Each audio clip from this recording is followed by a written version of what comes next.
the numbers haven't always backed it up, but how good is it to feel that, the results are finally kind of speaking to how good he's been? Yeah, he just quietly goes about his business. And as I said this morning, team likes playing in front of him. He's an easy guy to pull for. How encouraged are you that, you have a number of forwards that are probably dying to get on the scoreboard at this point, but they're keeping the defensive zone structure, they're not cheating, and eventually someone comes up and makes a play tonight. Yeah, and I'm happy for Bobby Brink. He has gone through a little bit of an up and down with me as far as the defensive part of the game, but the puck follows him. Not the goal. When he scores the goal, I think the play before he scores the goal is in traffic and he just pushes it wide and goes to the net. It's a really good offensive play. But to speak to the structure, it's been void for most of the first 8, 9, 10 games here. I think the past couple of games we're getting there. And what I appreciate from the players is that they're not overextending themselves offensively because we're struggling. They're still staying within that concept of it. And we'll get out of it. Some of these offensive guys will get out of it, and we'll be a better team forward if we just stay with our structure. You talked this morning about momentum and how important momentum is. Do you think momentum played a role in the team maybe not collapsing when the Blues scored that goal halfway through the third? Oh, I don't know. I don't know. We just kept playing. It was, again, a very low event game again by both teams. Our fourth game in 6 nights. I'm not sure what I thought their first period, I don't think we played with enough energy in the first period, but we grinded. And whether, we're just, as I answered Kevin's question, we're just trying to play within our structure, and hopefully our offense will start beginning to come and just keep on putting the minutes in. Going back to Sam for a second, do you think that he's taken a step and he's playing better, or is it mostly just the structure around him is better and that's making his play look No, better? Sam's playing well. I know his numbers. I'm not sure what they are. I know they're not great numbers, but he's played well right from the get-go. Last year when he struggled, it was too much. But as I told you guys last year, I would have done the same thing, as we really had no one else playing at that time, and Sam had to eat it. So we're going to try to do it the right way with him here in a long season. But I think from camp on, I think he has played really well. Can you ride him a little bit now? I mean, I know there's a little concern with the backup position. The way your schedule lays out now, I don't think you have back-to-backs till the end of November. Are you hesitant to ride him at all because of what happened last season? No. He's in shape. I'm not sure. We don't have to wait for a back-to-back. It depends on what our team looks like, what he looks like. And I have conversations with Dilly every day about this, and I kind of rely on him as far as what he thinks he looks like.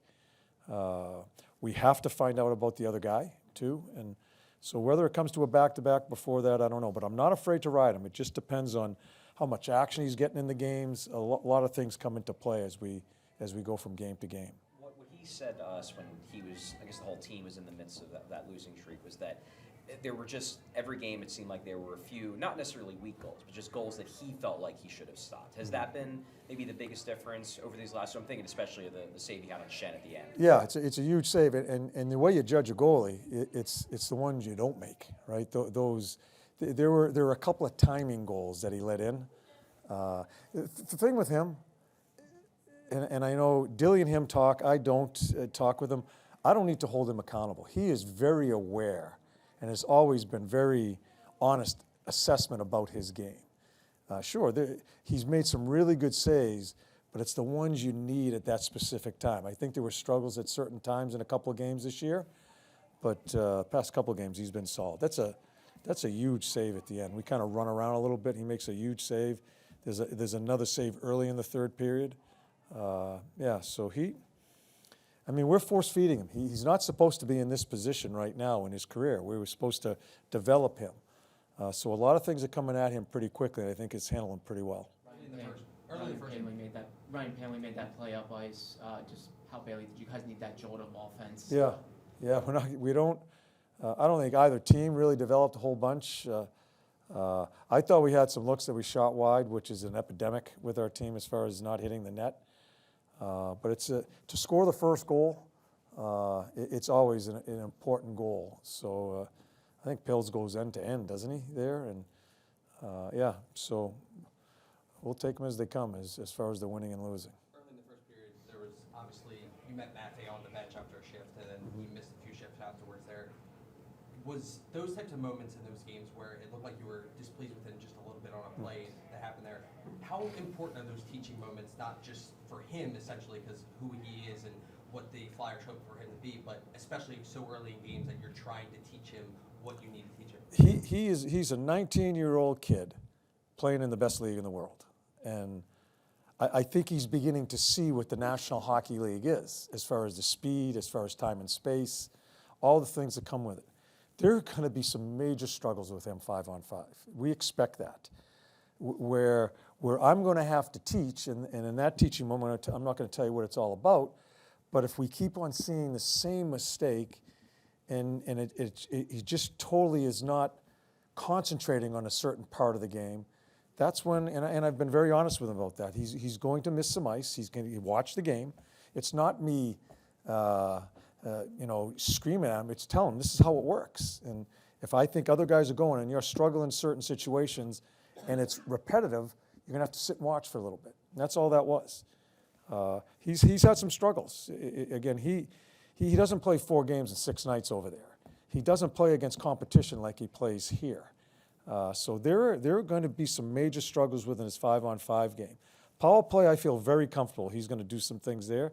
So I'm going to have to watch him, and just like any other young player, or really any other player in that room, he's going to be held accountable as we go through these games, and we'll see where it goes. So before the second period, you gave him kind of just a pat on the back. Yeah. Do you think he received it well? Yeah, he's a great kid. He wants to do so well, but it's a lot. It's a lot for him. That line, the power play's been good. I think it's struggled a little bit in the past few games, but 5-on-5, that line really hasn't been that great, and he has struggled 5-on-5.